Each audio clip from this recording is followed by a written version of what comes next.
Tako, mogoče nekaj uvodnega nagovora še z moje strani, preden se lotimo vsebine današnjega predavanja. Kot je že povedal dekan, sem profesor na FAMNIT-u in pokrivam področje verjetnosti in statistike in tudi področje finančne matematike.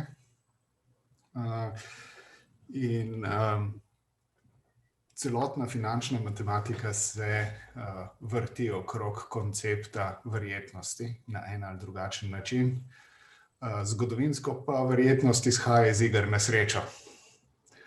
In to, kar bomo danes govorili, bo sicer izgledalo bolj hazardersko, ampak iz tega se je dejansko razvila veja matematike, ki ji danes rečemo verjetnost, in to, o čemer bomo razmišljali,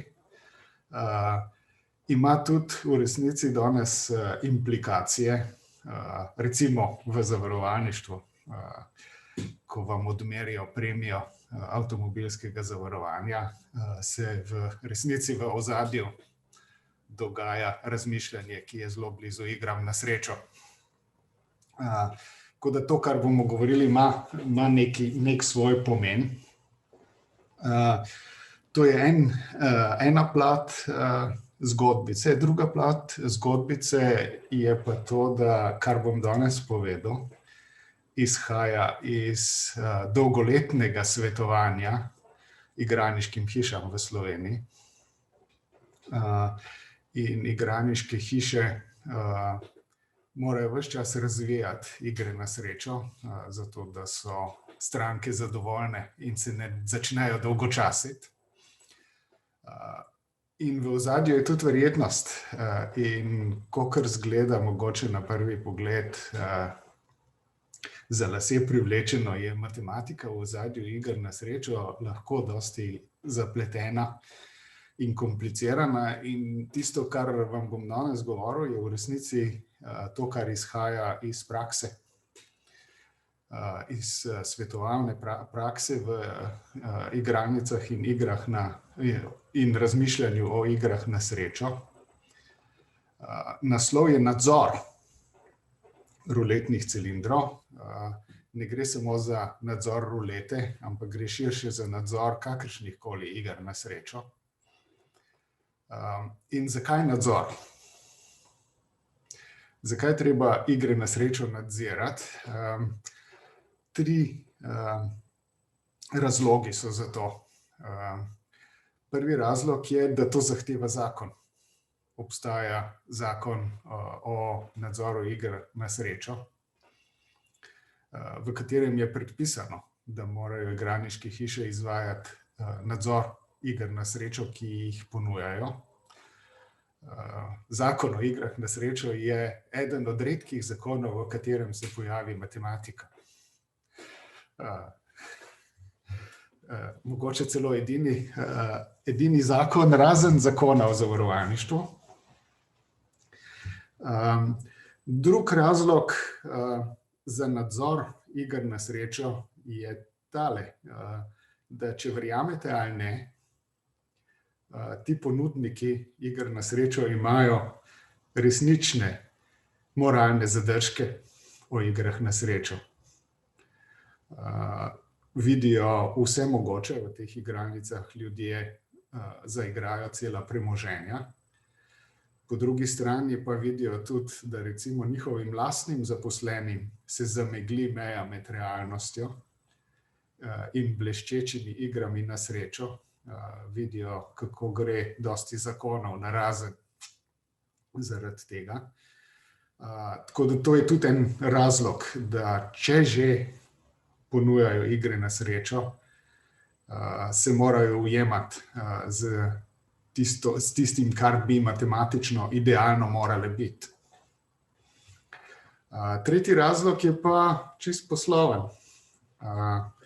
Če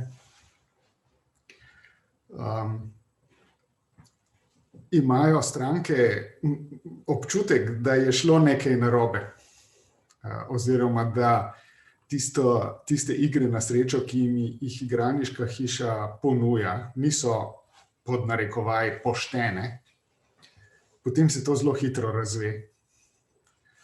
Posebej v današnjem času interneta se to razve v svetlobno hitrostjo in to lahko tudi potem povzroči poslovno škodo.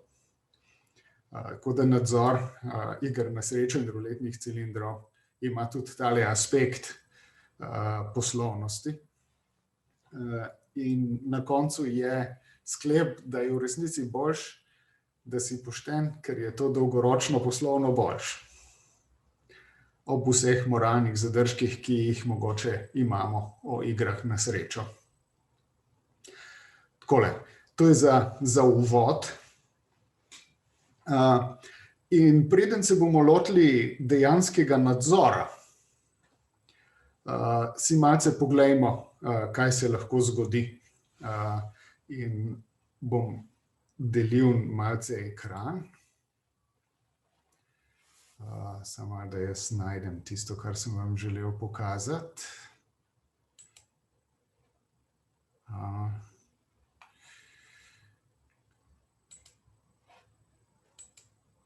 Takole. Zdaj, kaj je ruleta? Ruleta je ena od številnih iger na srečo, ena od preprostejših. Ruleta je francoski izum iz 18. stoletja in deluje tako, da imate tale velik cilinder, ki se zavrti, potem pa vanj vržete tole kroglico, ki jo vidite pred sabo. Tale kroglica skaklja nekaj časa po cilindru in se na koncu ustavi na eni od številk. Igralci lahko pa stavijo na izid, to se pravi stavijo na to, na kateri številki se bo kroglica ustavila. Obstajata dve varianti rulete, evropska ruleta in ameriška ruleta. Razlikujeta se samo v tem, da ima ameriška ruleta eno številko več. Ameriška ruleta ima dve ničli, medtem ko evropska ruleta ima samo eno ničlo. Številke so od 1 do 36 in so razdeljene med črne in rdeče številke. Stave si pa tudi lahko na spletu ogledate. Igra funkcionira na tak način, da vi stavite neko določeno vsoto, potem se zavrti ruleta in glede na to, kje se bo kroglica ustavila, dobite potem izplačilo ali pa vašo stavo izgubite. Če vstopite v Hit v Novi Gorici, je najmanjša možna stava 1 evro.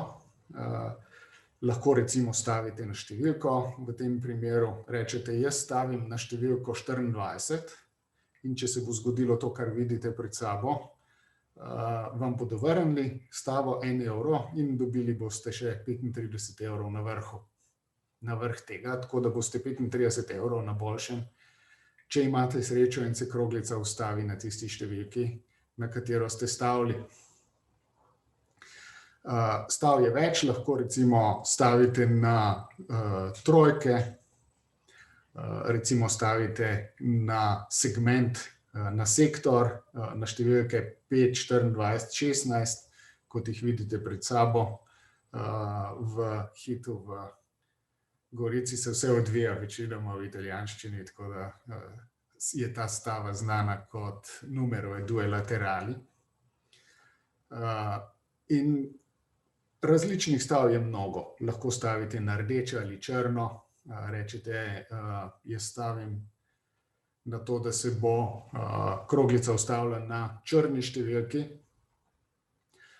In izplačilo v tem primeru je 1 evro. To se pravi, če vi stavite 1 evro, rečete, jaz stavim na črno. In če se kroglica dejansko ustavi na črni številki, dobite potem tisti 1 evro, ki ste ga stavili, vrnjen in še 1 evro vrh tega. Tako da tako približno deluje ruleta. Zdaj, kaj mislite, kaj je odgovor na vprašanje, da je ruletni cilinder pošten?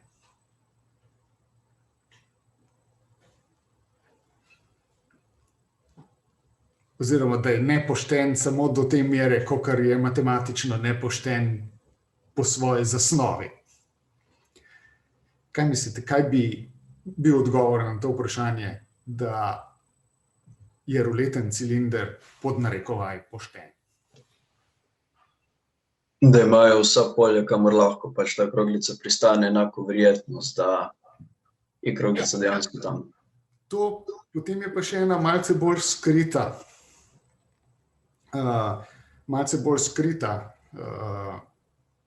skrit aspekt. Recimo, lahko si predstavljate, da bi bil ruletni cilinder tak, da bi pri vsakem naslednjem zasuku dobili številko, ki je levo od prejšnje. Potem bi bile tudi vse številke enako verjetne. Ampak izidi bi bili pa popolnoma predvidljivi. Tako dolgoročno vi potem ne morete reči, da bi bile številke privilegirane. Še vedno so enako verjetne, vendar popolnoma predvidljive. Tako da tudi ta aspekt je treba upoštevati, da med posameznimi izidi ne sme biti nobene zveze. Vi na podlagi izida, ki ste ga videli, ne morete napovedati naslednjega izida. In v matematiki se temu reče neodvisnost. Pravi, poštenost cilindra ne vsebuje samo tega, da so vse številke enako verjetne, kar je seveda prava zahteva za pošten cilinder. Ampak moramo tudi preizkusiti to, da so izidi nepredvidljivi. Recimo en primer, ki vam ga lahko povem iz igralniške prakse. Tehnično osebje, ki te igre vodi, je skrbelo celo to, da krupje lahko tole žogico frcne v ruletni cilinder v dve smeri, levo in desno. In vprašanje je bilo, a to ima kakšen vpliv na porazdelitev izidov. Izkazalo se je, da je statistično to nedokazljivo, ampak tudi te stvari recimo skrbijo tehnično osebje. Kako bi pa lahko dokazali, da je ruletni cilinder pošten? Kako bi se tega lotili?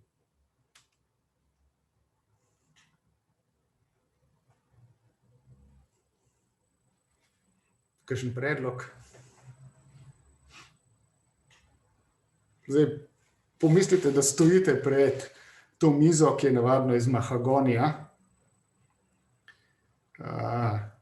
in da njej je tale ruletni cilinder. Obstaja nekaj evropskih proizvajalcev cilindrov. Tak cilinder stane 20.000 evrov. Najbolj elementarna varianta. In vam postavijo vprašanje, povej mi, a je tale cilinder pošten ali ni pošten? Ga pač zavrtimo večkrat. Večkrat ga moramo zavrteti. Ja, se pravi, brez podatkov ne moremo ugotoviti, ali je cilinder pošten ali ni pošten. Se pa izkaže, da tudi če podatke imamo, je na to vprašanje težko odgovoriti. Podatkov moramo imeti v resnici zelo mnogo, da na to vprašanje lahko odgovorimo. O tem bomo obširno govorili v nadaljevanju. Ampak edino podatki so tisto, kar nam lahko odgovori na vprašanje o poštenosti cilindra. Vem, da v Hitu so naročili tudi precizna laserska merjenja cilindra. Recimo vidite, da tukaj med posameznimi številkami so pregrade. In cilinder je navsezadnje mehanska stvar. To je neka naprava, ki jo izdelajo stroji in ljudje.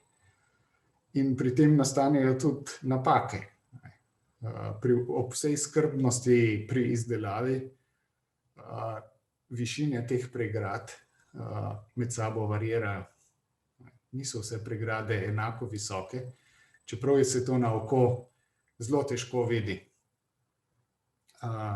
In laserske meritve so potrdile, da obstaja variacija med temi pregradami, med višinami pregrad. Potem so merili tudi odbojnost posameznih številk, tako da vi z neke predpisane višine spustite kroglico na številko, pa gledate, koliko visoko se odbije. In tudi to ima vpliv. Če je nekatera številka bolj odbojna, se bo kroglica tam težje ustavila. Ampak mi se bomo osredotočili na bolj matematične aspekte tega. To so bolj strojniško motivirani aspekti, da vi pregledate cilinder kot neko napravo. Mi se bomo pa posvetili temu statističnemu delu. Kako iz podatkov, ki jih imamo na razpolago, lahko ugotavljamo, ali je s cilindrom kaj narobe ali ni narobe. In v številnih primerih vam iz prakse lahko potrdim, da to smo ugotovili. Recimo enega od proizvajalcev ruletnih cilindrov so potem v hitu kar odslovili na podlagi statističnih analiz. Takole, začeli bomo pa pri tem. Z vprašanjem, ki je na prvi pogled nepovezano z statistično kontrolo cilindrov. Vprašali se bomo, ali se da ruletni cilinder prelisičiti. Lahko vi na nek način igrate in stavite na tak način, da bi dolgoročno imeli pa dobiček. In vprašanje v taki obliki v resnici ni ta pravo vprašanje, ker je presplošno. Na to vprašanje se da odgovoriti samo ob določenih predpostavkah. Če pogledate po internetu, boste našli številna navodila, kako igrati ruleto, da boste čim več pridobili.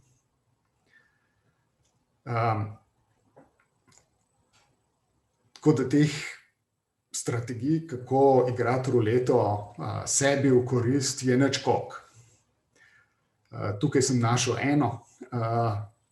en primer tega na internetu, kjer vi lahko pogledate, kakšni so tile sistemi, in mi si bomo ogledali bolj natančno tega. Sistem Martingale, to je eden od zelo popularnih sistemov za igranje rulete, domnevno sistem, ki nam prinaša dobiček z zelo veliko verjetnostjo, ampak v izhodišču vas moram razočarati. Matematično se da dokazati, da strategija, ki bi vodila do dolgoročnega dobička, ni. Ampak pod naslednjim pogojem. Če vi predpostavite, da je cilinder dejansko matematično tak, kot bi moral biti, kar pomeni, da so vse številke enako verjetne in da med zaporednimi izidi ni nobene povezave, potem se recimo v 3. letniku študija matematike da matematično dokazati, da take strategije ni. Matematično dejstvo je, pod tema dvema predpostavkama tele strategije ni. In dajmo si pogledati tole martingalsko strategijo. Jo bom najprej opisal, kaj ta martingalska strategija počne, potem jo bomo pa igrali. da vidimo, kaj se zgodi. Zdaj imam napisane programe, ki mi bodo omogočali, da bom igral tole strategijo na ruletnem cilindru in bomo pogledali, kaj se zgodi. Tako da, dajmo si tole pogledati, ampak najprej jo opišimo. To je ena od številnih strategij, ki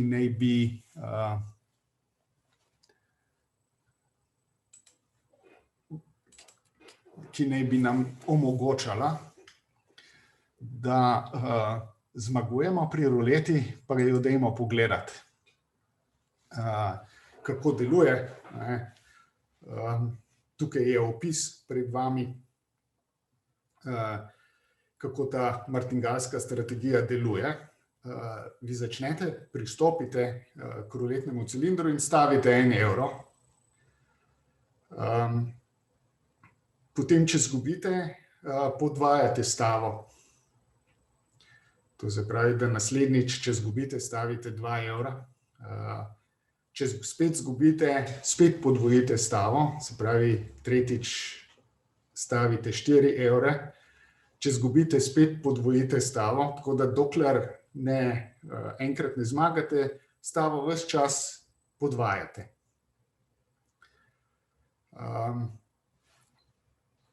Ta strategija. Eno vprašanje, če stavo pol ves čas podvajamo, na koncu, ko zmagamo, ne zmagamo nazaj samo 1 evra, če smo stalno izgubljali prejšnje. Ne, zato ker vi podvajate stavo in če dobite, vam stavo vedno vrnejo. Če stavite 4 evre, potem vam vrnejo 4 evre. Je tisti dobiček, ki ga dobite. Vse je sorazmerno z vašo stavo. 1 evro je samo prispodoba, da opišemo, kakšni so faktorji vračanja. Faktorji vračanja se pa potem pomnožijo z vašo stavo. To se pravi, če stavite na številko 4 evre namesto 1, pa se kroglica ustavi na tisti številki, dobite 4x35 evrov nazaj. Tako deluje. No in zdaj gremo pogledati, kaj se dogaja, kaj se zgodi v takem primeru. Gremo pogledati, recimo, da ste ves ta čas stavili na rdeče. Spravi, stavite na rdeče, stavite na to, da se bo kroglica ustavila na rdečem polju in podvajate stavo. Pa recimo, da se rdeča številka pojavlja v 6. igri rulete. Kaj se je potem zgodilo? Prvič ste stavili 1 evro, pa ste izgubili, potem ste stavili 2, pa ste izgubili, stavili ste 4, pa ste izgubili, stavili ste 8, pa ste izgubili, stavili ste 16, pa ste izgubili. Potem ste pa nenadoma dobili v 6. igri. To se pravi, vaše stave v skupnem seštevku, tiste, ki ste jih izgubili, so bile 31.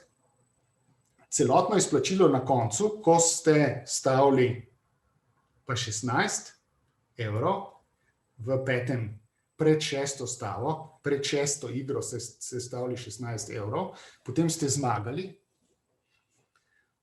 in so vam vrnili tistih stavljenih 16 evrov plus še 16. Kar pomeni, da ste v skupnem seštevku dobili 32 evrov in to je kompenziralo vašo celotno izgubo do tistega trenutka. In tale razmislek velja v splošnem.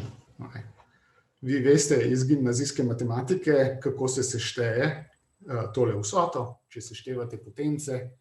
V gimnazijski matematiki je to znano kot geometrijska vrsta, ki jo znamo sešteti. In v splošnem, če vi prvič dobite v n-tem primeru, ste izgubili v celoti 2n minus 1 evro, vrnili so vam pa 2n. Tako da na koncu ste vedno 1 evro na boljšem. In to zgleda kot strategija, ki vas brez kakršnega koli dvoma vodi do dobička 1.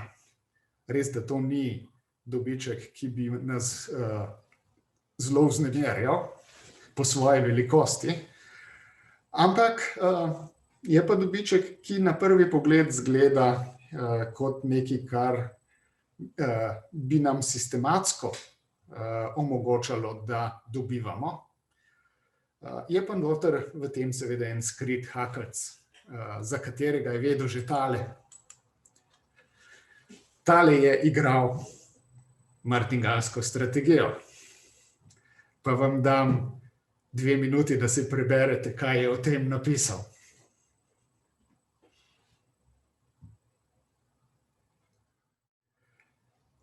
Takole, no, zdaj zgodbica je mogoče žalostna,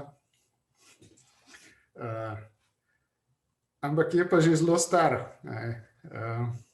To je Casanova napisal pred 250 leti in je eksperimentalno ugotovil, da martingalska strategija ne funkcionira. In poglejmo, kako si bomo zdaj predstavili to tudi mi, malce s programom. Zdaj, napisal sem program, pa bomo mi igrali martingalsko strategijo in bomo videli, kaj se bo zgodilo. Kako bi pa ugotovili, da tale strategija ne funkcionira? Zdaj, moj program deluje tako, da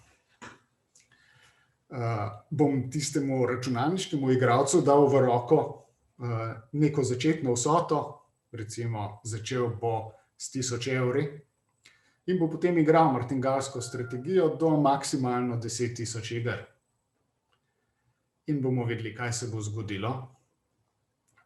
In še igralca sem zaprogramiral na tak način, da ne bo nikoli odnehal, dokler bo imel vsaj še malo denarja, bo igral in podvajal stave. Tako da odnehal bo šele, ko bo res izgubil vse, kar je imel. In gremo malce igrati, pa da vidimo, kaj se dogaja, kaj se bo zgodilo. Zdaj moram poklicati tale moj program, samo da ga najdem. Takole, in ga bom kar pognal. Zdaj, tale font tle na ekranu je res nekaj majhen, ampak v tem programu nisem znal najti, kako se font poveča. Ampak videli bomo. Zdaj, mogoče gre Ctrl plus. Takole, program je enostavno Mart, ga bom zagnal. In to je računalniški program, ki bo igral ruleto z martingalsko strategijo. Točno tako, kot jo je uporabljal Casanova pred 250 leti, podvajal bo stavo in bomo hitro videli, kje se zalomi. Zalomi se pri tem, da vedno začnemo s končno količino denarja. In tista končna količina denarja nam ne omogoča, da zdržimo zelo dolgo, ne glede na to, kako velika tista končna količina denarja je. In v tem je hakelc te strategije. Na prvi pogled deluje, vendar imamo omejeno število denarja in se nam zgodi, da ne moremo več podvajati. In v tem primeru denar zgubimo.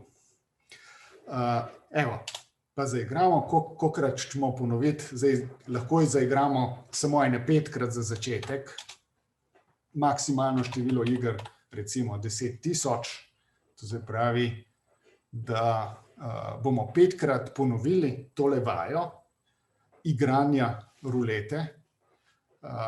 V vseh 5 primerih bomo igrali, dokler ne izgubimo vsega ali dokler ne bo 10.000 iger.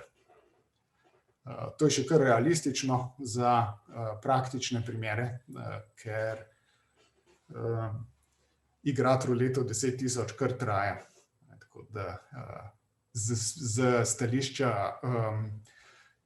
igralniških hiš je ta omejitev več kot zadosti velika, ker na dan, recimo, se da zaigrati največ 500 iger rulete, 10.000 iger bi bilo 20 dni neprestanega igranja in takih igralcev ni. Takole, pa še začetno stanje, lahko si izberete kakršenkoli denar. Pa rečemo, kaj jaz vem, da mu damo 10.000 evrov na začetku, pa bo igral. Evo, pa je zaigral tole igro. Zdaj pa poglejmo, kakšni so bili končni dobički. Končni dobiček. 5-krat je igral tole martingalsko strategijo in 5-krat je bil končni dobiček -1000 po 10.000 igrah, kar nas navaja na to, da najbrž tale strategija ne funkcionira zelo dobro. Kolikrat lahko ponovimo?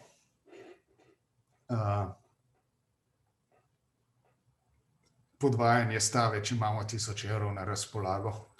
Izračunati bi morali logaritem z osnovo 2 iz 1000 in hitro vidite, koliko to je. Tako da več kot 12-krat ne moremo ponoviti podvajanja stave in to nas na koncu dobi. Zdaj pa predlagam, da to še enkrat zaigramo, ampak da mnogo večkrat ponovimo. Recimo 1000-krat bom ponovil tole vajo. Zakaj mislite, da moramo gledati zelo dosti ponovitev tega, da te vaje, da dobimo informacijo o tem, kaj se bo dogajalo? Prej sem uporabljal besedo v povprečju. In tukaj glede na to, da je izid igre naključen, vi ne morete govoriti o fiksnih dobičkih, ampak lahko govorite samo o pričakovanih dobičkih oziroma o tem, kaj bi igralci dobili v povprečju. V matematiki v verjetnosti se potem temu reče pričakovana vrednost. In predstavljajte si, da bi poslali 1000 igralcev, da igrajo tole martingalsko strategijo, da vsakemu damo na začetku v roke 1000 evrov, pa pogledamo, kaj se bo zgodilo.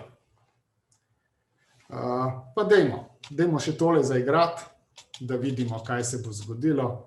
Se pravi, spet bom zaigral tole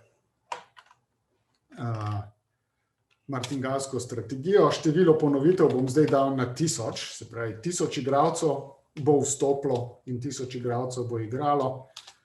Spet bom rekel, da največ 10.000-krat lahko igrajo. Začetno stanje bo pa spet 1000 evrov za vsakega. Pa počakajmo, da se ta igra odvije.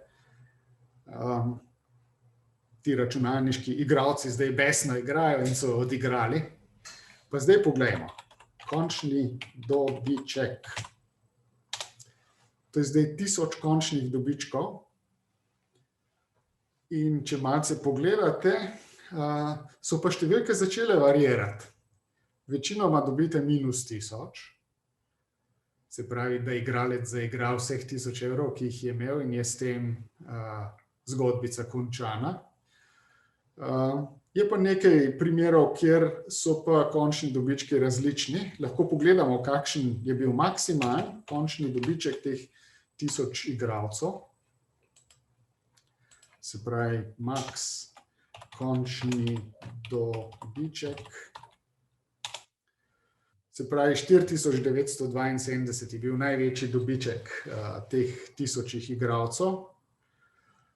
In katera številka bi bila zdaj merodajna za oceno tega, ali tale strategija funkcionira ali ne? Katero številko bi morali pogledati od teh 1000 številk, da bi dobili malo občutka, ali tale strategija zdaj funkcionira ali ne? Povprečje.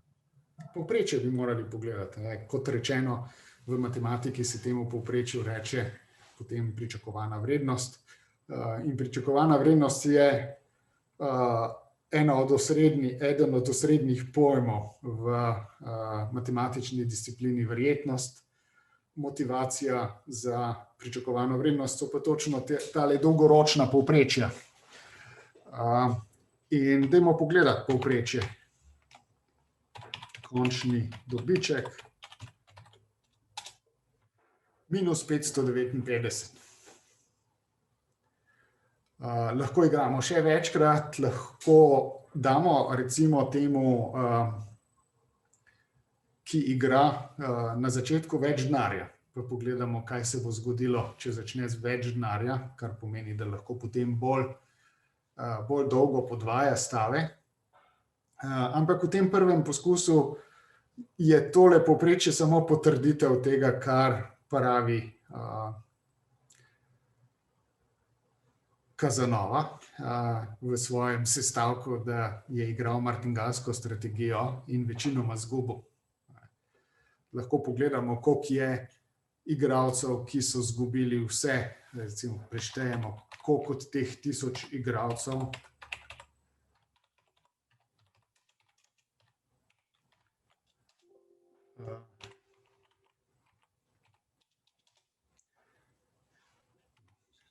hotel reči minus 1000.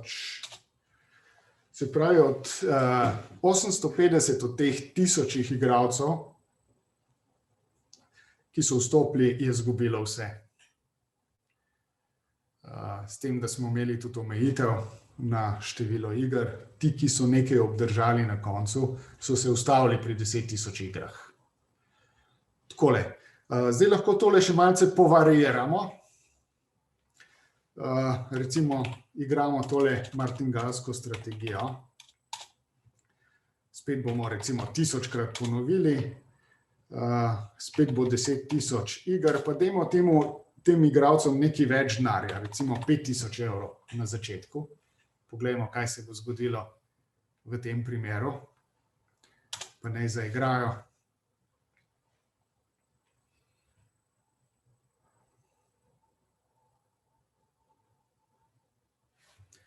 Končni dobiček. Takole. In spet, če pogledate, prevladujejo negativne številke. Ti igralci so večinoma vse izgubili. In zdaj, če se hočemo prepričati, lahko spet rečemo tole. Pa je to zdaj povprečje. V povprečju so vsi ti igralci izgubili 1500 evrov. To je tale številka tukaj napisana sicer s potencami. Ampak sklep je, da ta martingalska strategija ne funkcionira. S tem, da sem tukaj zaprogramiral idealen cilinder. Zaprogramiral sem cilinder, ki je res idealen v tem smislu, da so vsi izidi enako verjetni in da ni nobene povezave med zaporednimi izidi na ruletnem cilindru. Matematične predpostavke so tukaj izpolnjene, kar pomeni, da ne, da prime, da potem velja tisto, kar sem prej omenil, da pod temi predpostavkami lahko matematično dokažemo, da zmagovite strategije ni. V resnici sploh ni to težko. Tega dokazati mogoče eno stran, en A4 format je potreben, da se vse ustrezno definira, ampak končen sklep je, da strategija, ki bi vam omogočila, da na kakršenkoli način imate v povprečju pozitiven dobiček, ne obstaja. To je matematično dejstvo. Takole. Zdaj, tle imam še nekaj strategij. Tukaj smo si pogledali najprej martingalsko strategijo. Ugotovili, da ne funkcionira v skladu z matematiko. Kako bi pa igrali recimo to, da rečete, jaz imam 10 evrov, pa hočem priti do 1000 evrov, kako ne igram, da bo verjetnost tega čim večja? Imate kakšen predlog?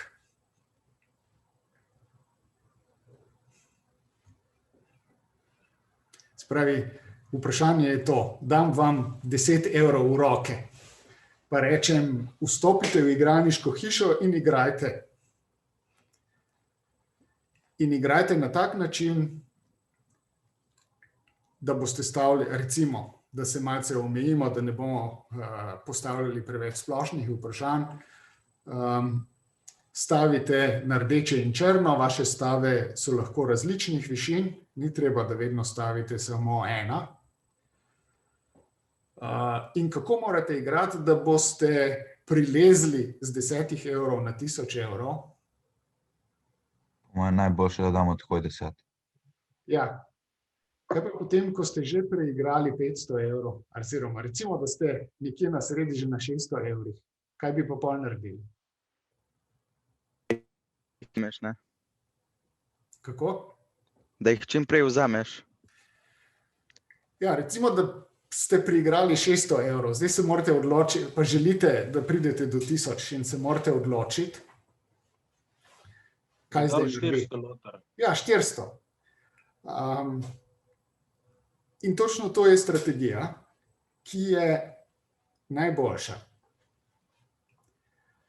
Ampak presenetljivo je to, da kakor se da hitro uganiti,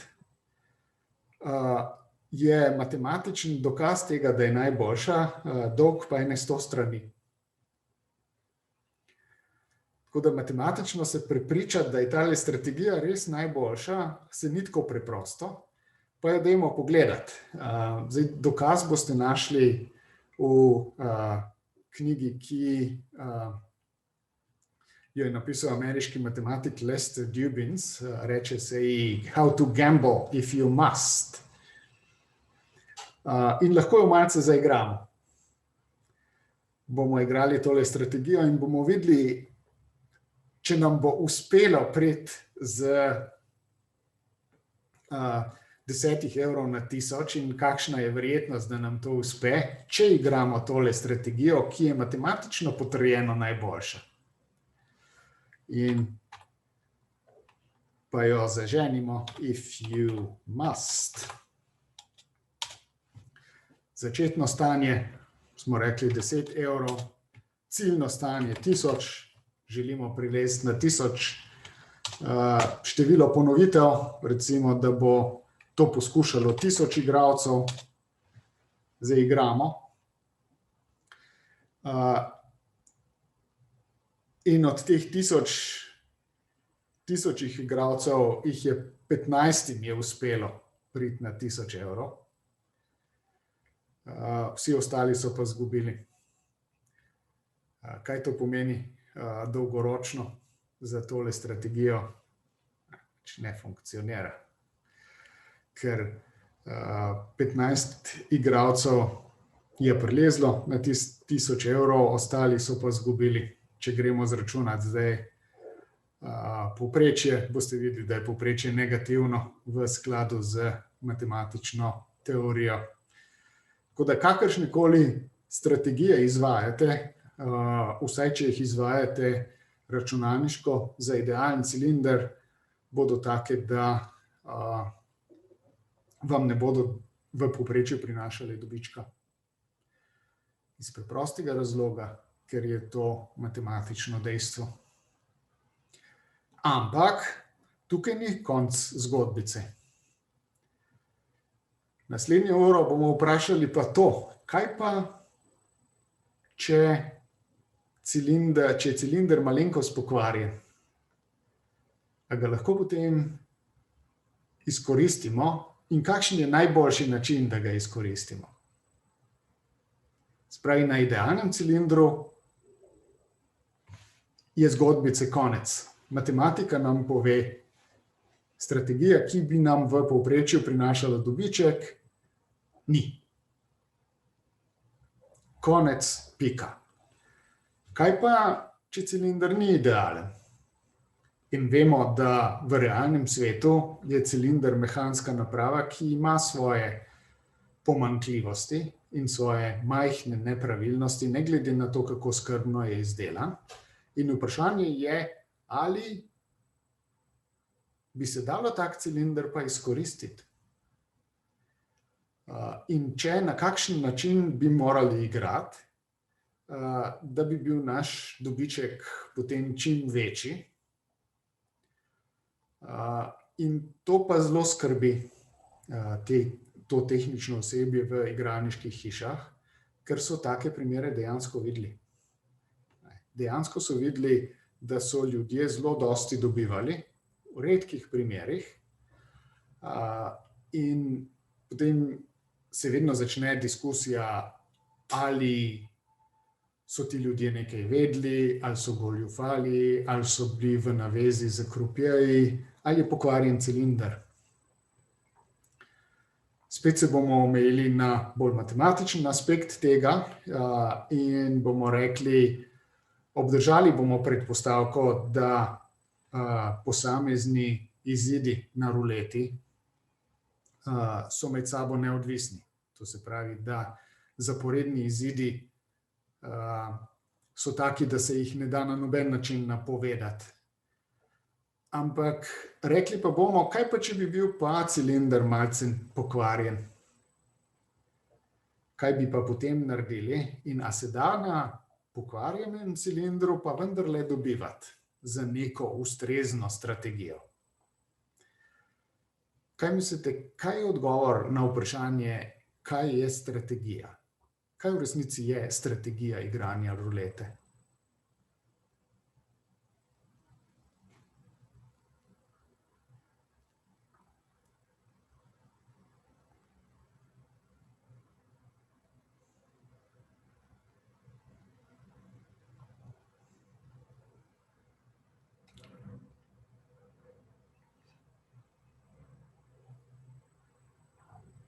Kaj pomeni besede strategija?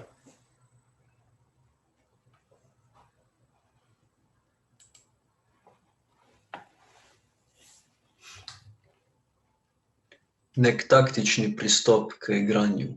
Ja, nek taktičen pristop, v resnici je strategija samo opis tega, kaj bomo naredili v določenih primerih v prihodnosti, v odvisnosti od prihodnjega razvoja.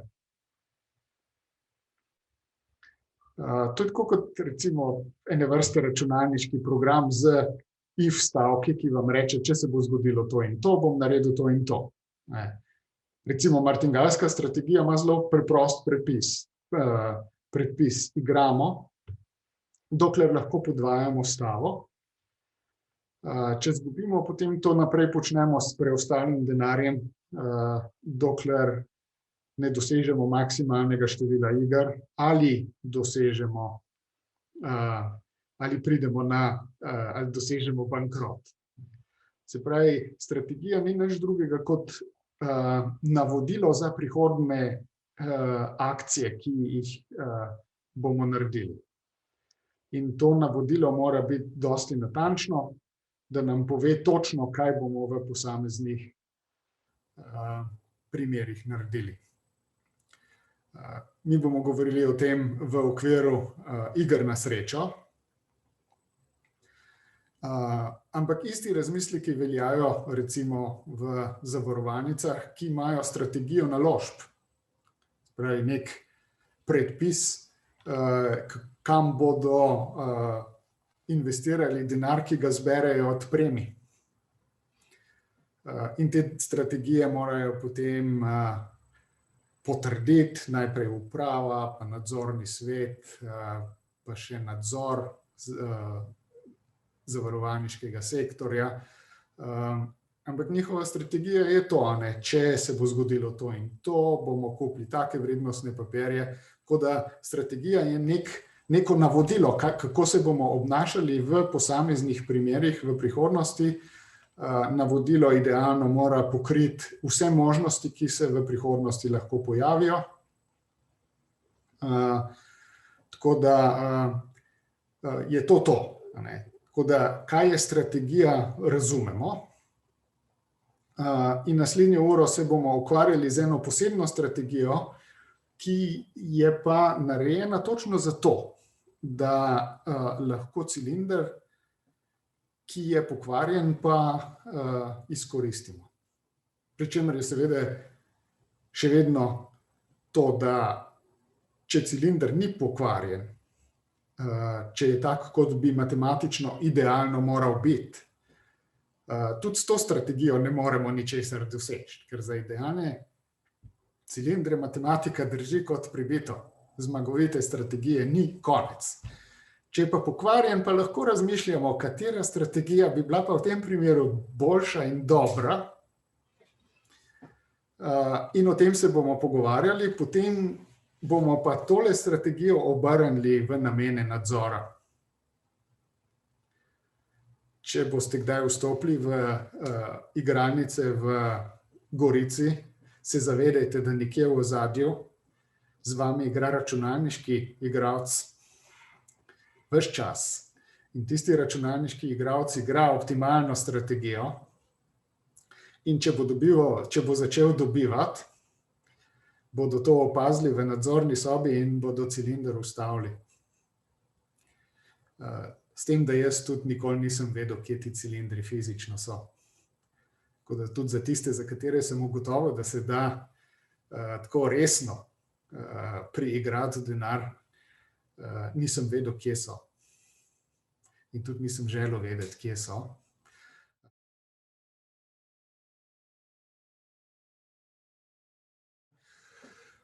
V redu. Zdaj,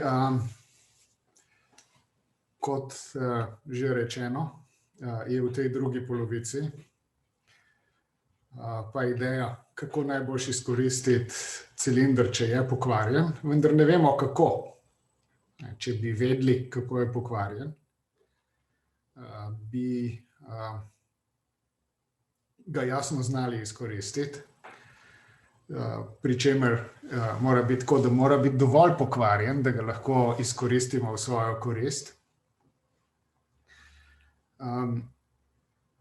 Vendar je ideja taka, ko vi vstopite v igralnico, lahko samo sumite, da je nek cilinder tak, da niso vse številke enako verjetne.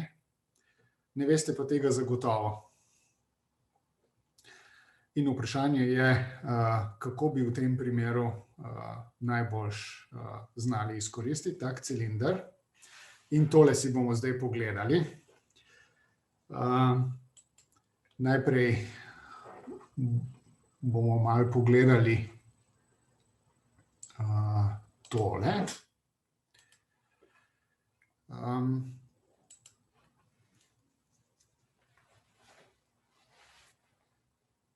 Nekaj uvodnih stvari bom povedal, pa približno vam bom poskusil opisati strategijo v tem primeru. Strategija v tem primeru je pa dokaj zapletena, matematično, da se razumeti, kaj je treba narediti, je pa malce bolj zahtevno to, kako do nje priti.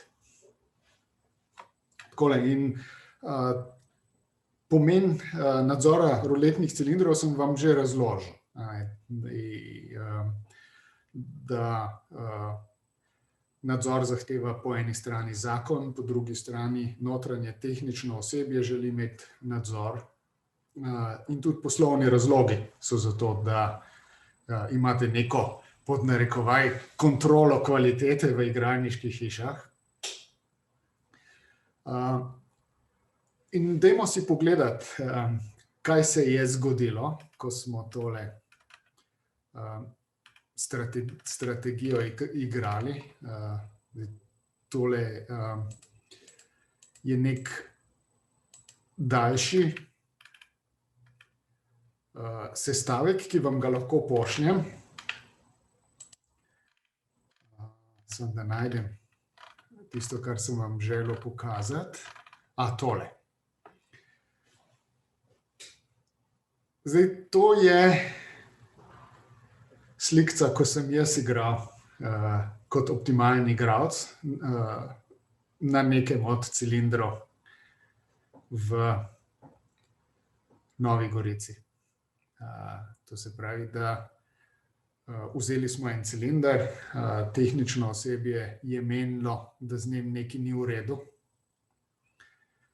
In potem sem jaz igral na tem cilindru s strategijo, ki jo bomo zdaj obravnavali. In to je, kaj se je zgodilo. Zdaj ne se vznemiriti, tega cilindra že zdavnaj ni več. Ta cilinder so zelo hitro umaknili iz obratovanja. In tukaj se vidi, da sem zelo močno začel dobivati in sistematično začel dobivati, kar pomeni, da je bil cilinder pokvarjen, da niso bile vse številke enako verjetne. In ko dajmo malce razpravljati o tem, če že sumite, da niso vse številke enako verjetne, na katere številke bi potem stavili? Kaj bi bila ideja?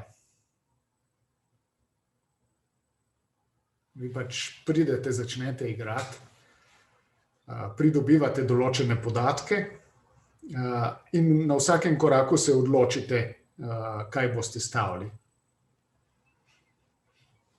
Ja, na one, ki so že bile. Tiste, ki so bile že v preteklosti, bolj verjetne. To ste najbrž želeli reči, da vi vidite, katere številke so v preteklosti prihajale pogosto in na tiste bi stavili. Ampak izkaže se, da to ni ta prava stvar, da nam to ne da najboljšega rezultata. Moramo narediti pa nekaj matematičnih stvari. Tole, kar tukaj vidite pred sabo, je igral optimalni igralec. Matematično najboljši igralec, ki je ta cilinder izkoristil.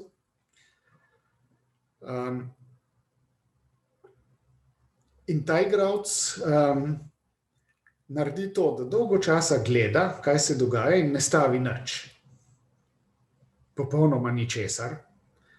Šele po zelo dolgem nizu iger začne počasi staviti, vendar ne na najbolj verjetno številko, ampak na nekaj najbolj verjetnih številk. In potem, ko pridobiva vedno več in več in več podatkov, se njegova strategija prilagaja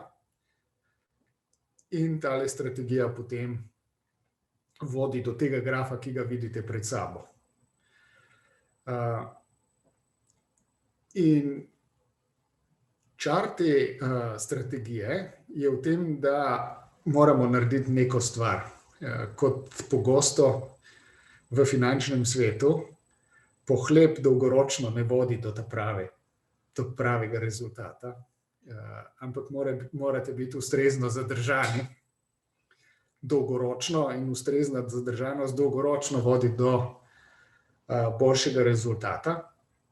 In tukaj si sposodi tale optimalni igralec idejo iz ekonomije. In ideja je preprosta. Če vi imate, postavil vam bom tole bolj ekonomskega vprašanje, ki ima bolj ekonomsko ozadje, in sicer tole. Primerjate to, če imate 200 evrov namesto 100 ali pa 2 milijardi evrov namesto 1 milijardo. V dobrem počutju.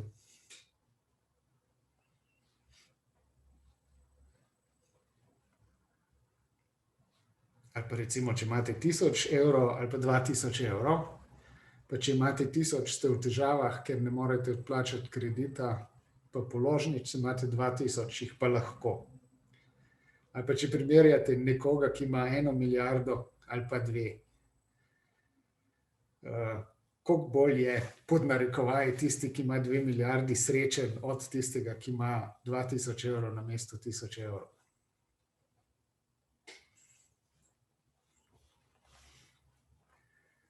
In to vodi do tega razmisleka, na kakšen način naša sreča narašča za količino denarja, ki ga imamo. A narašča ves čas enako hitro? Kaj mislite? Zdaj, to, o čem... narašča. Ja, ne. To, o čemer zdaj govorimo, je ena od precej ključnih idej ekonomistov. Oni potem govorijo o funkciji koristi, ki nam poskuša točno to povzeti, da nam sreča ne narašča ves čas enako hitro z povečevanjem količine denarja. Na začetku smo dosti bolj srečni z nekim prirastkom, potem od nekod naprej gre pa bolj počasi. A vam pride na misel kakšna funkcija, ki ste jo obravnavali kot gimnazijci, ki vedno počasneje narašča?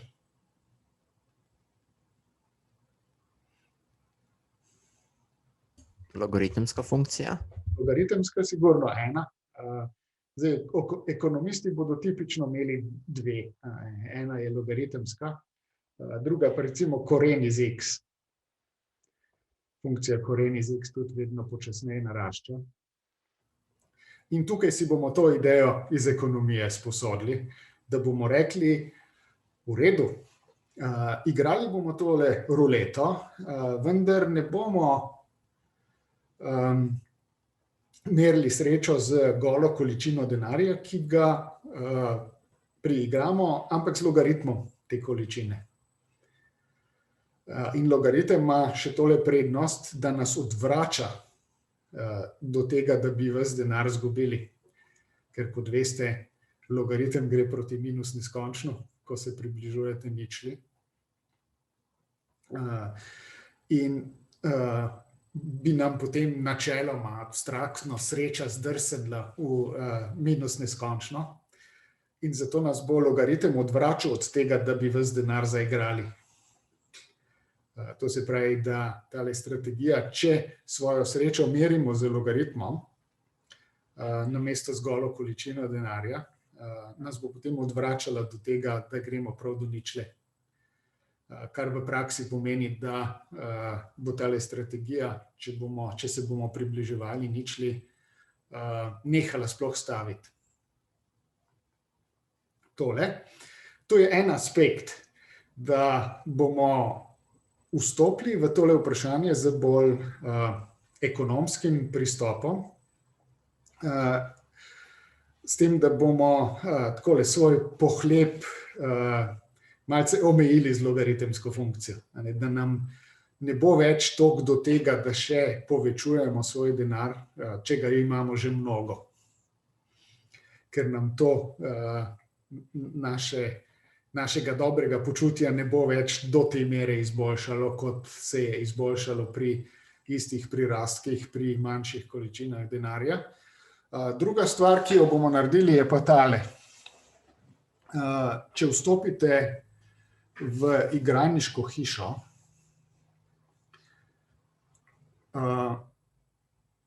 lahko stavite samo v mnogokratnikih evrov. To se pravi, lahko stavite 1 evro, 2 evra,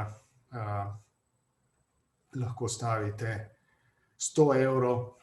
Zdaj, možne so tudi dosti visoke stave, vendar samo po predhodnem dogovoru. Mislim, da na teh ruletah, kjer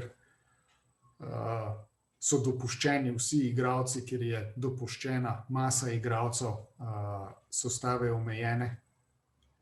Ne morete staviti več kot, se mi zdi, da 500 evrov.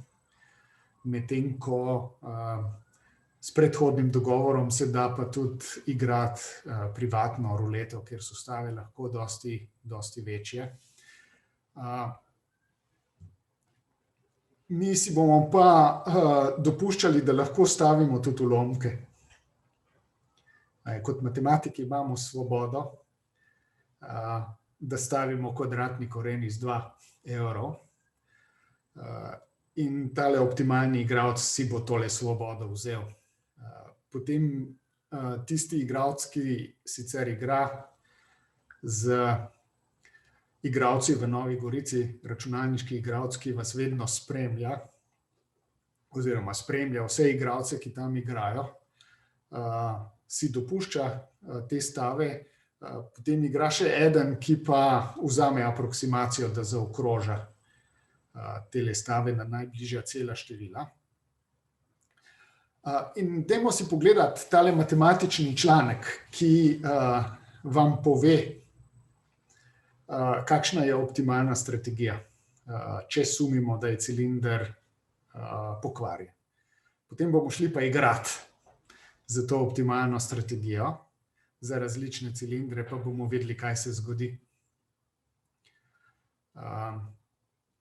Takole, zdaj grem jaz poiskati tale članek, pa si ga bomo pogledali.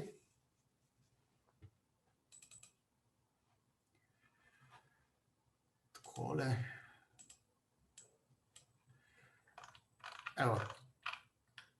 To je matematični članek, avtor je profesor statistike na Univerzi v Wisconsinu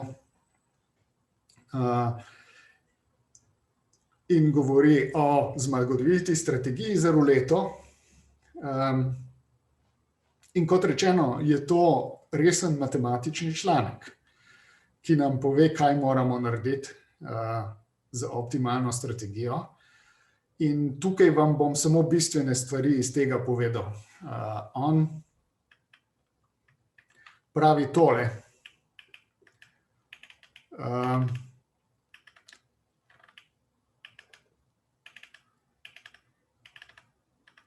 Tukaj noter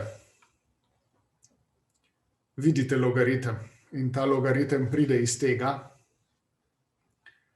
da nam bogastvo pomeni samo logaritem sreče. To se pravi, da merimo, koliko nam neka količina denarja pomeni z logaritmom, ne z količino denarja. Kot rečeno, to je ideja sposojena iz ekonomije. In če bi to zaprogramiral prej, ko smo igrali, pa smo gledali, koliko so posamezni igralci priigrali, recimo z martingalsko strategijo, bi potem tisti priigrani denar vedno logaritmiral, pa bi gledal logaritme namesto količino priigranega denarja. To je prva predpostavka. Zdaj poskušal sem vam razložiti ozadje tega razmisleka. Ozadje ima neko ekonomsko logiko, ki se ji reče izbira funkcije koristnosti. To je ena od osrednjih idej v bolj kvantitativni ekonomiji. In to sposojeno idejo je tale matematik tukaj vzel. In potem je rekel tole, da bo ta strategija funkcionirala na tak način, da bomo spremljali to, kaj se dogaja na cilindru, začeli bomo igrati in si bomo zapisovali številke. Stranski komentar tukaj je, da v igralniških hišah niso dovoljene elektronske stvari za zapisovanje. Vi lahko imate samo list papirja in si zapisujete, tako da nek običajen vsakodnevni igralec bi že s tem imel težave, ker bi si moral te številke zapomniti in na papirju voditi evidenco, katere številke so prišle in katere številke niso prišle. In zdaj tale stava,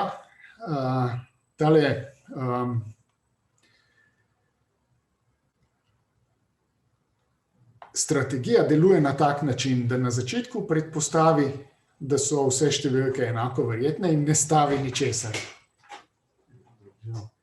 Potem pa opazuje dogajanje. Potem, ko bomo tole stavo dejansko zaigrali, se bo videlo, kaj se bo dogajalo.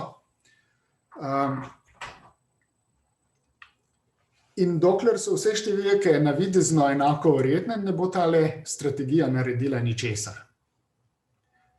Ker pod to predpostavko še vedno prime matematično dejstvo, da zmagovite strategije ni. Ko se bo pa začelo počasi kazati, da so morda pa nekatere številke bolj verjetne od drugih, bo pa tale strategija začela počasi staviti, vendar izbira logaritma povzroči to nenavadno posledico, da optimalna strategija ne vstavi samo na najboljšo možnost. To se pravi, da ta strategija ne izbere tiste številke, ki se je do nekega določenega trenutka najbolj pogosto pojavljala in stavi na njo, ampak si izbere nek manjši nabor številk in potem tisto stavo razdrobi na te številke. To se pravi, ta optimalna strategija, ki temelji na izbiri logaritma, naredi to, da svojo stavo nekako porazdeli. Ta strategija malce taktizira, da reče, dobro, saj jaz neko dokazno gradivo o tem, katere številke so bolj pogoste, že imam. Ampak to dokazno gradivo je zaenkrat še malce motno. Ne vem zagotovo, ali je tista številka, ki se je do zdaj najbolj pogosto pojavljala, tudi res najbolj pogosta. Lahko pa rečem, da najbrž je tista ta prava številka ena od tistih, ki so se bolj pogosto pojavljale. In na podlagi tega potem se tale strategija odloči, na katere številke bo stavila in kakšne višine stav bodo na te številke. Nikoli se pa ne odloči za to, da bi stavila vse. Ker če bi stavila vse in izgubila, bi bil logaritem minus neskončno in sigurno ne bi dosegli optimalnosti. Tako da tale strategija je v resnici zelo zadržana. Počne to, da stavi majhne količine na začetku na določen nabor številk in stave povečuje šele s časoma, ko postaja bolj jasno, katere številke so tiste prave. In izbira logaritma povzroči točno to, da namesto, da bi stavili na številko, ki je trenutno najbolj verjetna, najbolj pogosta, stavimo na nabor najbolj pogostih številk, vendar ne na vse enako. To je ideja. In potem, če gremo naprej po tem članku,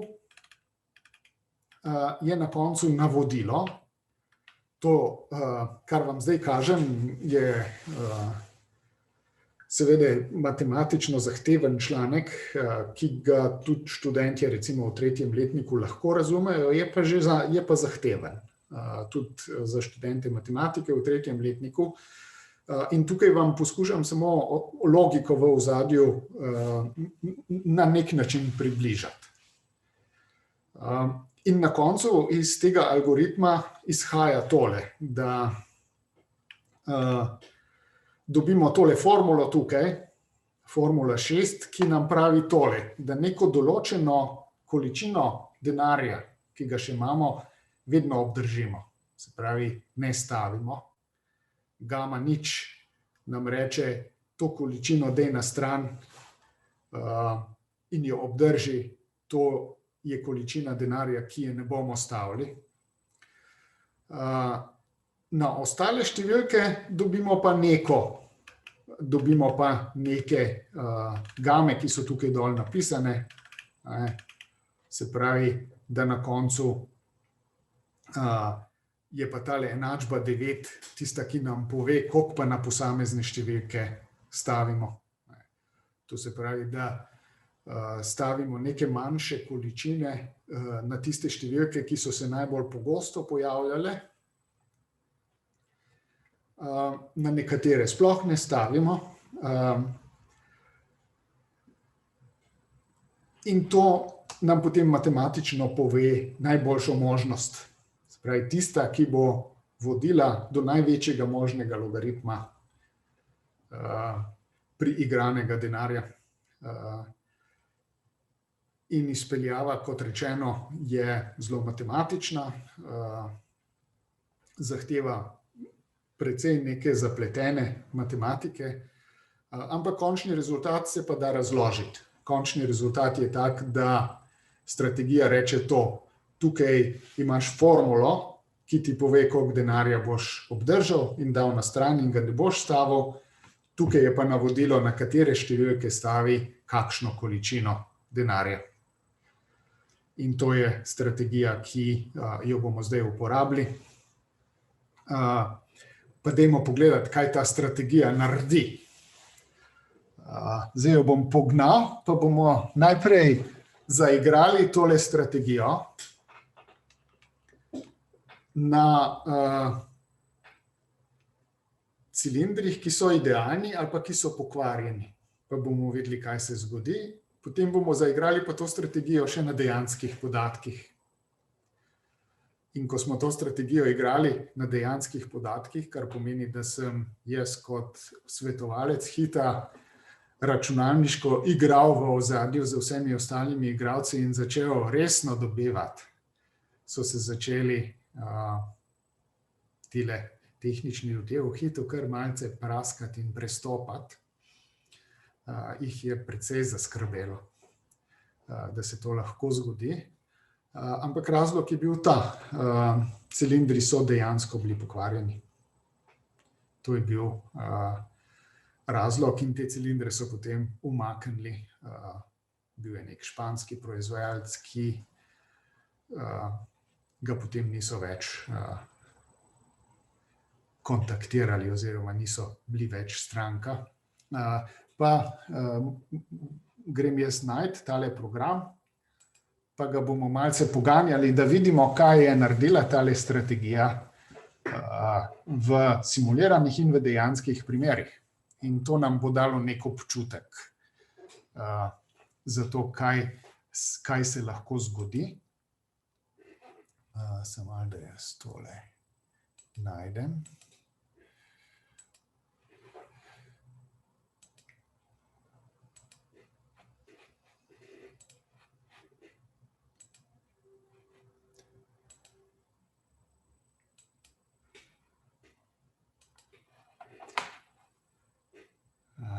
Takole, plots run.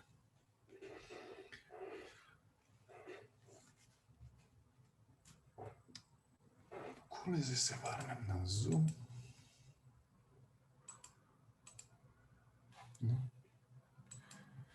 Takole, share screen, tole. Share. Zdaj vidite tale črn ekran. To je nek program, ki ga bom igral. Mogoče vam prej nekaj drugega pokažem. Zdaj izbral si bom idealen cilinder. Takole. Zdaj, če ga pogledamo.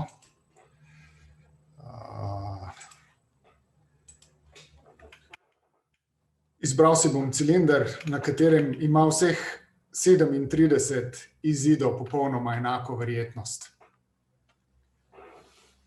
Vključno z tisto ničlo, ki je seveda namenjena temu, da igralniške hiše zaslužijo. Ampak vzel sem idealen cilinder. Vsem izidom sem dal popolnoma enake verjetnosti. In zdaj bom šel in bom zaigral tole optimalno strategijo, za katero seveda vemo v tem primeru, da ni optimalna, ker nam tukaj matematika pove, da optimalne strategije, ki bi nam omogočala sistematske dobičke, ni. In bomo pogledali, kaj bo tale strategija počela. Evo, pa jo poženimo, da bo zaigrala. Rečem igraj. Evo, je zaigrala. In je priigrala 1111 evrov na tem idealnem cilindru. To je čisto možno, tudi če je cilinder idealen. In gremo si pogledati, kaj je ta strategija počela. 1000-krat je igrala, se pravi 1000 iger, pa gremo pogledati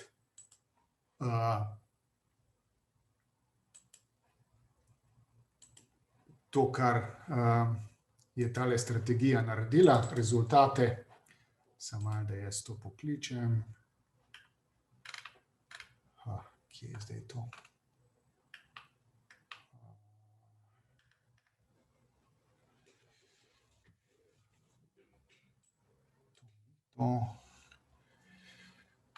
Tale share screen je včasih malce zoprn, ker je težko najti, kje so stvari. Samo malo. Ceferin. No, kam je pošel? Program za optimalno igro. Ne, to ni to. Box tudi ne.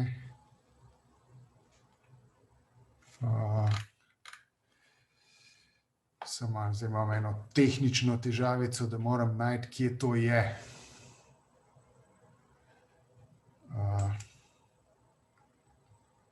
Da bom lahko to z vami delil, pa mi noče pokazati, kje bi tole bilo.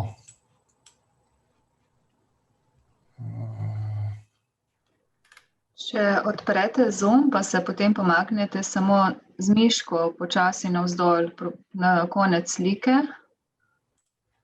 Se pravi, zdaj jaz imam v ozadju odprt Notepad, ki se mi pa noče pokazati v Zoomu.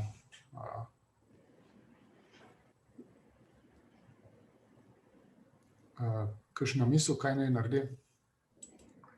Share screen se pojavi, tista orodna vrstica Zooma. Samo malo. Če rečem share screen, se pojavi tale ekran, ki ima spodaj v kotu share. Ja. In to je edino, kar je. In tale Notepad se ne pojavi med programi, ki jih vidim. Aha, kaj pa, če date kar screen, pa share?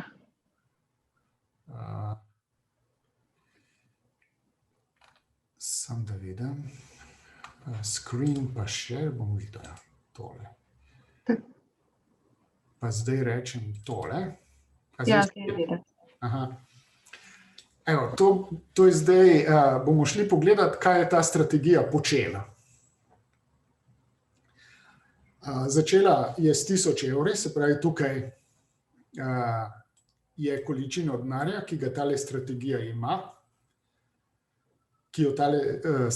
ima, in pol je tale strategija sproti ocenjevala, katere številke so bolj, katere manj verjetne, ko je dobivala podatke in se je na podlagi tega odločala, kaj bo stavila in če se ne bo stavila. Največja stava je 100 evrov, to je v skladu z omejitvijo, ki je takrat veljala v hitu. Potem je pa tukaj še nekaj, čemur se reče previdnost. To je še en parameter v strategiji, ki meri to, koliko hitro bomo vznemirjeni zaradi številk, ki se bolj pogosto pojavljajo. To se pravi, da če je tale previdnost majhna, potem smo zelo hitro vznemirjeni, če je tale previdnost večja, pa strategija nekaj več časa čaka, preden se odloči, da so nekatere številke pa dejansko bolj verjetne. Tako da to je nek parameter, ki ga nastavimo v smislu tega, koliko ćemo biti zadržani pri igranju, koliko hitro bi planili na številke, ki so malce bolj verjetne. Tega prej, ko smo gledali članek, nisem omenjal. In zdaj gremo gledati, kaj tale počne. Takole, evo, dolgo časa ni počela, popolnoma ničesar. Zato, ker nobena številka ni izstopala. Evo, in pol šele zelo dosti, po zelo velikem številu iger, je začela staviti nekaj zelo majhnega. Čeprav ima 1000 evrov, je stavila tale optimalna strategija, recimo tukaj, ta prvič, ko vidimo sploh neko stavo, je stavila 1 na številko 28. Takrat se je ta strategija odločila, da mogoče številka 28 je pa tista, na katero bi kazalo nekaj staviti, ampak na začetku zelo malo. To se pravi, da to je bila prva odločitev strategije za stavo. Do takrat so pa tiste matematične formule rekle enostavno obdrži vse in ničesar ne stavi. Potem, če nadaljujemo, si je čez nekaj časa tale strategija omislila tudi 8 kot številko, na katero bi kazalo staviti. Ampak se je pol čez nekaj časa premislila, 28 je ostajala pol dolgo časa kot stava, potem se je pojavila 33 in tako naprej in tako naprej. Takole, potem se je spet premislila in če nadaljujemo, pol se je spet malce odločila na 33, malce stavila, ampak v glavnem skozi samo na 28, potem je pa nehala nekaj časa sploh staviti. Pol se je spet spomnila, ampak to je, kar strategija pove. Na vsakem koraku se uporabi tiste matematične formule, ki sem vam jih prej pokazal, da se odloči, koliko denarja obdržati v tistem trenutku in koliko denarja pa staviti, na katere številke in v kateri višini. Matematično si lahko damo svobodo, da so te stave lahko poljubno velike. Tukaj sem jih sicer zaokrožil, ker so tako želeli v hitu, da je izgledalo bolj realistično. Optimalna strategija, ki bi dopuščala tudi stave, ki so ulomki, bi dobivala še nekaj boljš kot ta. Ampak za ilustracijo je to več kot dovolj dobro, kar pomeni, da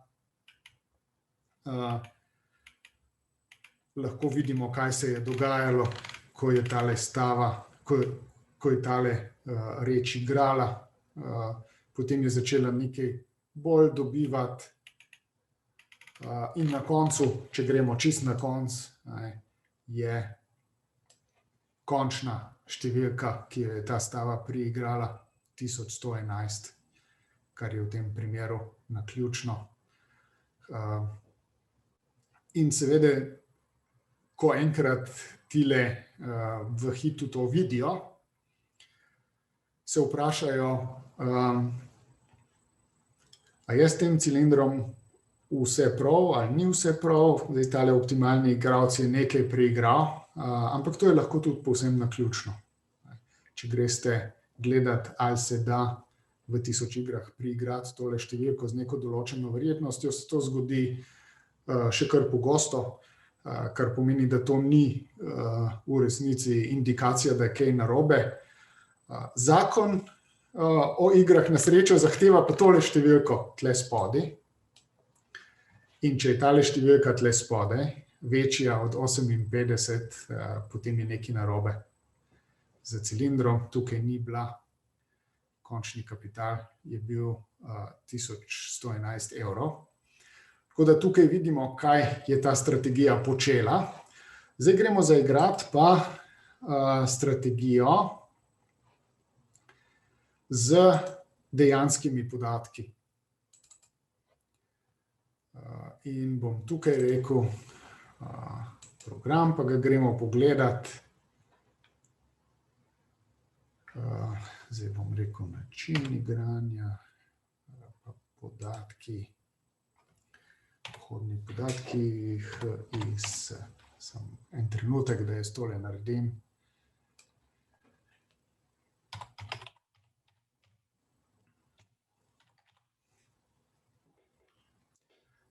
Takole, zdaj imam pripravljeno.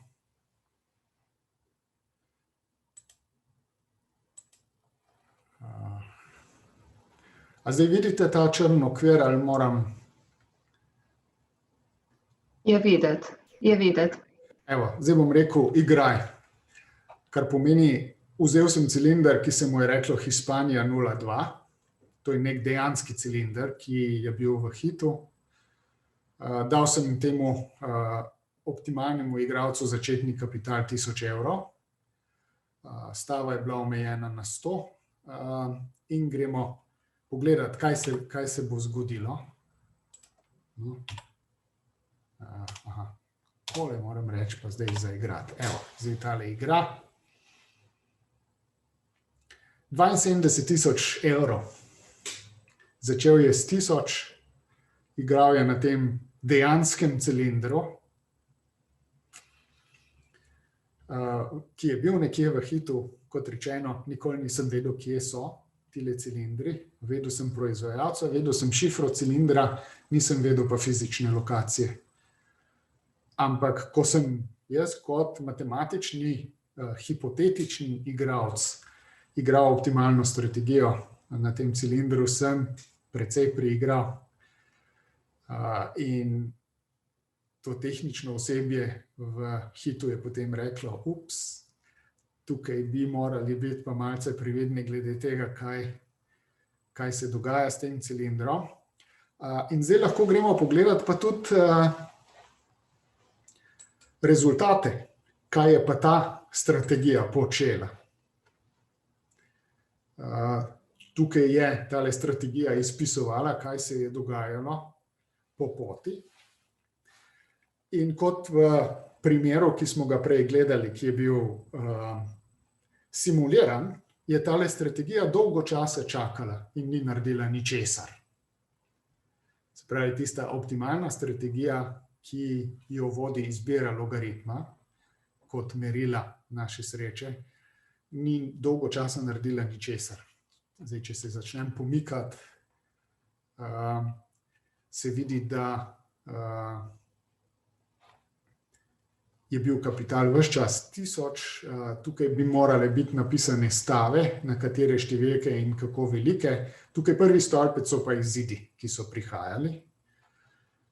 In če se pomikamo dol, je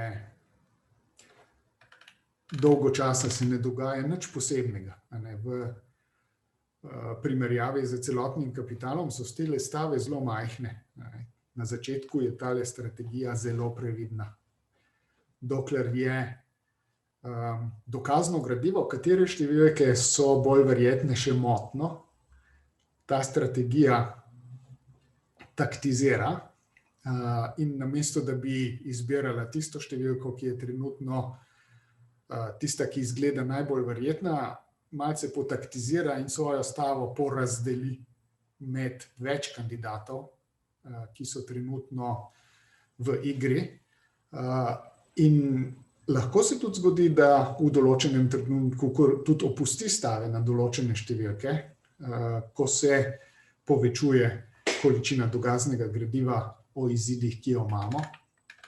In če zdaj nadaljujemo, bomo videli, da tale strategija bo pa počasi začela malce povečevati stave.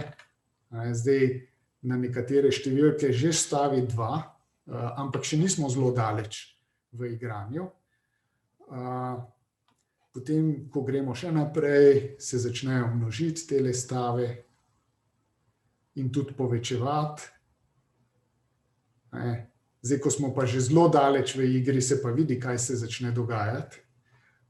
Tukaj pa tale strategija stavi že na celo vrsto številk. In tudi stave precej povečuje. To je vse v skladu z algoritmom, ki mu rečemo optimalna strategija stav v tem primeru.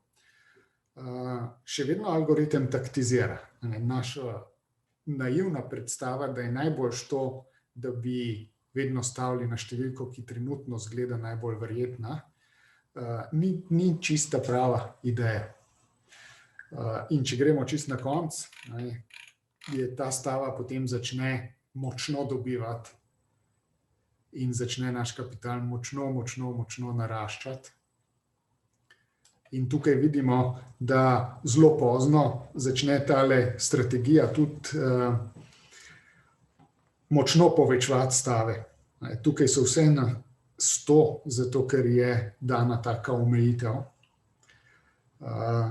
In če bi igrali pa čisto matematično optimalno strategijo, bi tale strategija stavila še mnogo več. Ampak vidi se, pa dokaj jasno, kaj ta strategija počne.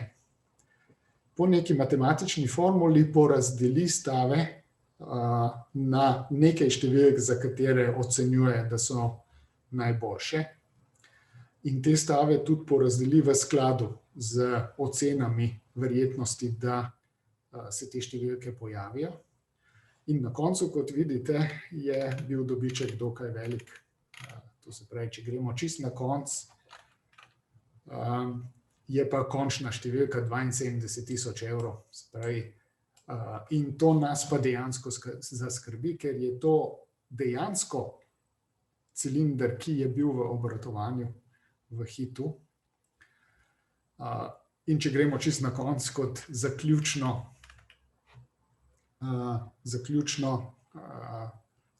komentar, tale številka je pa tista, ki jo zahteva zakon o igrah na srečo. In če je ta številka večja od 58, je nekaj narobe in tukaj dejansko se tudi tukaj izkaže, da je nekaj narobe.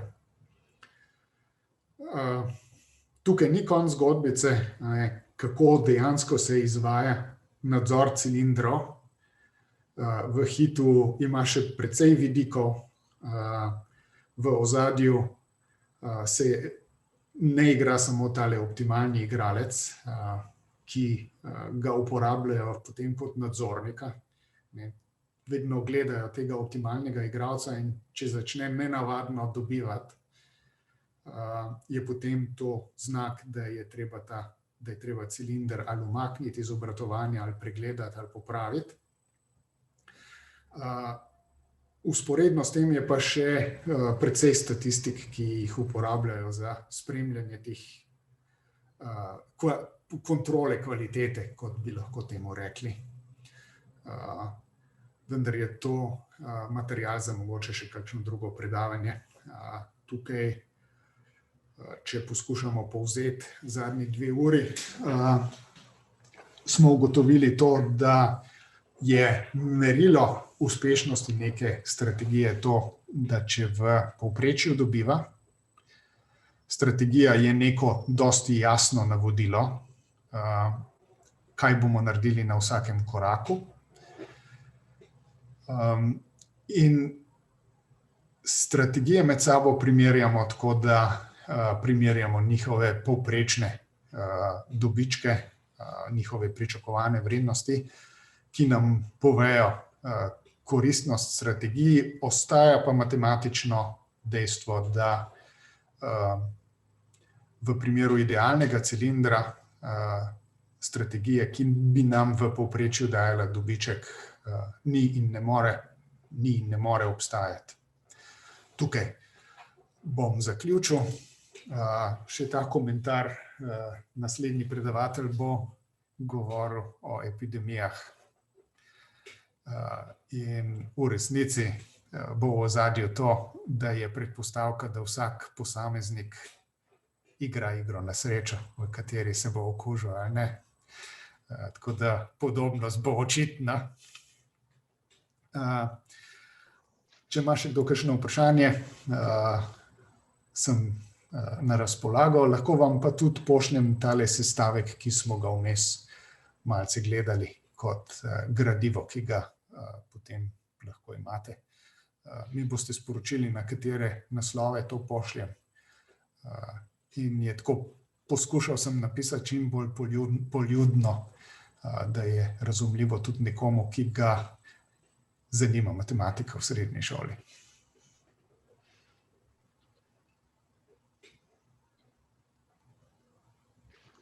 Ja, prepuščam Tobi, da najprej on vpraša. Ne, lahko Jure pojdi ti. Za informacije o tem cilindru, Hispanija 02, ki ste jih upisali notri, kje ste jih dobili? Ker to so pač imeli meritve iger, ali kako ste dobili te informacije? To se računalniško beleži. Obstaja nek čitalec, ki, če natančno pogledate v Hitu, je nek optični čitalec, ki vsakič, ko se kroglica ustavi na neki številki, prebere, kje se je ustavila in potem se to računalniško hrani. Tako da oni imajo za vse cilindre shranjene vse izide za zadnjih 20 let. Tako da so zelo dolgi nizi podatkov, včasih grejo celo do 130.000. Ti podatki so rutinsko shranjevani in hranjeni. Jaz imam vprašanje glede že od prejšnjega dela ure, ko smo imeli simulacijo prve strategije, ali je možno, da ker pač računalniško ne moremo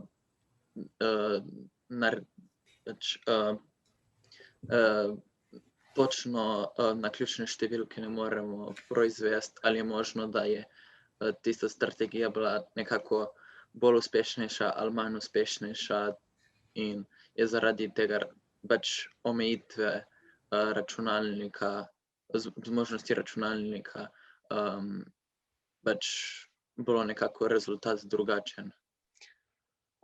To je na mestu vprašanje, ker tele računalniške simulacije temeljijo na generatorjih slučajnih številk, ki so vgrajeni in ki so navsezadnje programi, tako da načeloma slučajno generiranih računalniških števil ni. In to je dolga razprava, ne? O kvaliteti generatorjev slučajnih števil se mnogo govori. Tudi tukaj sem jaz vpleten kot svetovalec za Slovenski inštitut za kvaliteto, ki certificira generatorje slučajnih števil. In tam tudi obstaja mnogo algoritmov in matematičnih metod, ki jih uporabljamo, da se preceni, ali generatorji slučajnih števil so dobri ali niso dobri. In večina teh, ki so v uporabi, je takih, da se jih od načeloma slučajnih števil ne da razločiti.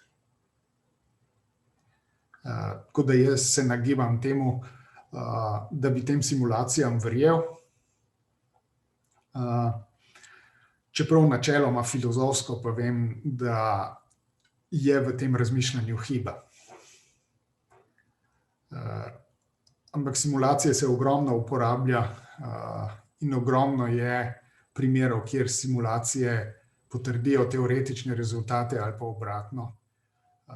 In večinoma se simulirani rezultati ujemajo s tistim, kar bi teoretično morali biti v primerih, ko teoretično vemo, kaj bi rezultati morali biti. Tako da jaz se nagibam, da verjamem, da so simulacije zanesljive, če izberemo generator slučajnih števil na tak način, da je kvaliteten. Nekateri uporabijo ogromno časa za testiranje takih algoritmov, ki generirajo naključna števila, recimo ameriške oborožene sile, ker se naključno generira ključe za tajno komunikacijo. In če bi tam nekdo ugotovil vzorce, bi bilo lahko neprijetno. Ampak se je do zdaj izkazalo za nemogoče, dokler ne bo kvantnih računalnikov. Obstajajo pa tudi fizični generatorji slučajnih števil, ki uporabljajo kvantno mehaniko. So pa počasni, tako da za simulacije jih je težko uporabljati. Tukaj potem pa na dnu sploh pridemo do filozofskega vprašanja, kaj je naključnost. In to vprašanje je vse prej kot preprosto.